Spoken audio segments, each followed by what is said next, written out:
Hola, mi nombre es Angélica Márquez, estudiante de Trabajo Social del primer semestre. Vamos a hablar de cuáles han sido esos aportes de las ciencias sociales al desarrollo del trabajo social como profesión. Vamos a dar inicio conociendo el por qué nació el trabajo social. Pues bien, podemos afirmar que nació a la vez que las ciencias sociales y formando parte de ese mismo proyecto, que no es otro que entender los cambios acelerados que trae consigo la revolución industrial. Con la revolución industrial va a aparecer un nuevo modo de producción, el capitalismo, y en donde va surgiendo las disciplinas que hoy englobamos entre las ciencias sociales y van a dar sus primeros pasos como consecuencia de la necesidad de estudiar la sociedad. Las pioneras de trabajo social participaron de las primeras investigaciones sociales, marcando un antes y un después. Transitaron de la caridad y la filantropía, que era el motor que movía las acciones de las organizaciones, a la ciencia en ese momento. En la década de 1840 surge la COS, que es la organización caritativa social guiada por Mary Ritmas. Los historiadores del trabajo social afirman que en la década de 1890 se produce la transformación del trabajo social, ya que en el ámbito de la COS se dieron pasos muy importantes en el proceso de profesionalización al trabajo social. Pues bien, hemos señalado que fue en el interior de la COS donde nació el trabajo social individualizado, y ahora hemos también de nombrar y de mencionar a los solemnes, que fue donde se dio el comienzo del trabajo social grupal y del trabajo social comunitario o colectivo. Palabra que utilizamos para traducir la denominación de este movimiento es Tony B. Hall por el pastor Verne, utilizando la casa parroquial en una casa donde James Adams empieza a dar curso y a la vez la convierte en un centro social donde se planifican y se crean investigaciones sobre la realidad social. También ese centro es donde se lucha para proteger a los niños que trabajaban, también para prohibir el trabajo nocturno para mujeres y niños, y muchas cosas más. Era Hull House. Gracias a todo este trayectorio de la COS, de los solemnes y todos ellos, y a muchas colaboraciones, diciéndolo así, se logra vincular a institución universitaria. Tanto también gracias a los aportes de Adams y a mucho reconocimiento, tuvo pues una brillante trayectoria, y son batallas en las que ella estuvo toda su vida involucrada, coincidiendo en algunos casos con Mary Ritmas. Ellas, dos mujeres de las cuales sus herederos, o sea los trabajadores sociales, deben sentir mucho orgullo. En 1942 Ritmas ya había fallecido, pero la historia nos demuestra cómo dejó su herencia en la escuela de Nueva York, y se logra hacer evidente la influencia del psicoanálisis que había triunfado en muchas disciplinas. Podemos decir que lo que hacía a los seres humanos desiguales era el capitalismo, el que acumulaba la riqueza en muy pocas manos y condenaba al resto, o sea, la mayoría. El internacionalismo simbólico también contribuyó a entender que primero es la sociedad y luego el ser humano, que no hay mente humana sin un grupo social que existe previamente, que es imposible entender lo que le sucede a un ser humano si solo atendemos a sus decisiones, haciendo a un lado las circunstancias sociales en las que ese individuo ha vivido o ha desarrollado su vida, o sea, su entorno. También con el surgimiento del pragmatismo, donde fueron los pragmatistas sobresalientes William James, John Dewey y el propio Mill. Los pragmatistas creen en el principio de las libertades individuales, creen que las ideas hay que probarlas, someterlas a pruebas y defenderlas.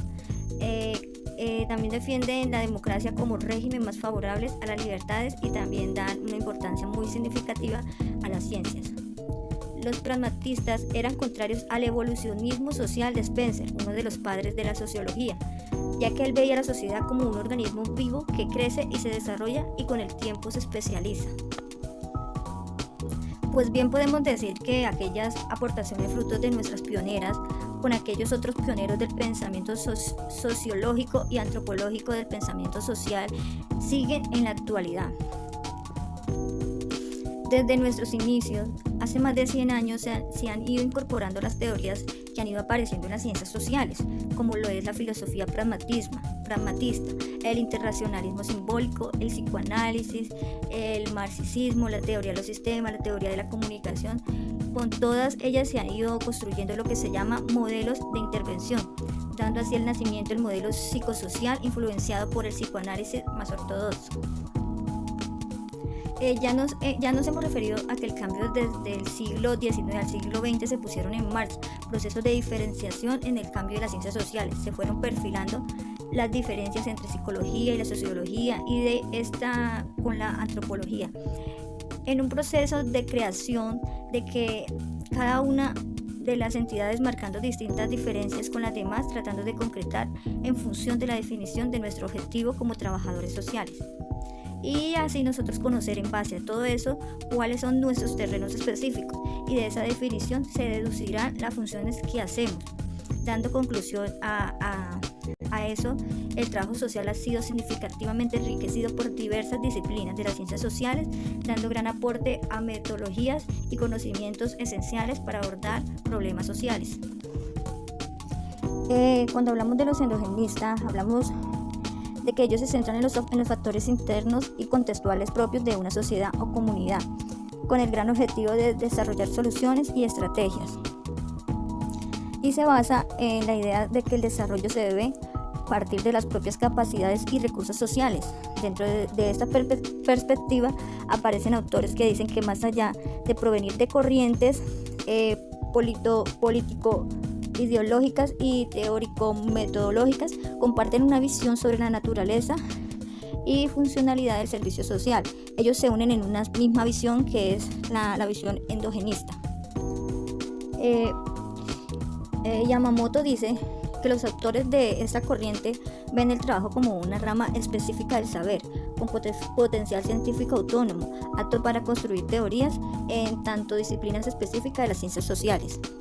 Cuando hablamos de la historia de la histórico-crítica, siempre nos vamos a enfocar primordialmente en Yamamoto, pionera de esta idea según Carlos Montaño, donde nos dice que la profesión hay que entenderla a partir de la división social del trabajo que se da a partir de la sociedad capitalista, que por lo tanto la profesión está históricamente determinada, o sea, surge para una o unas funciones determinadas.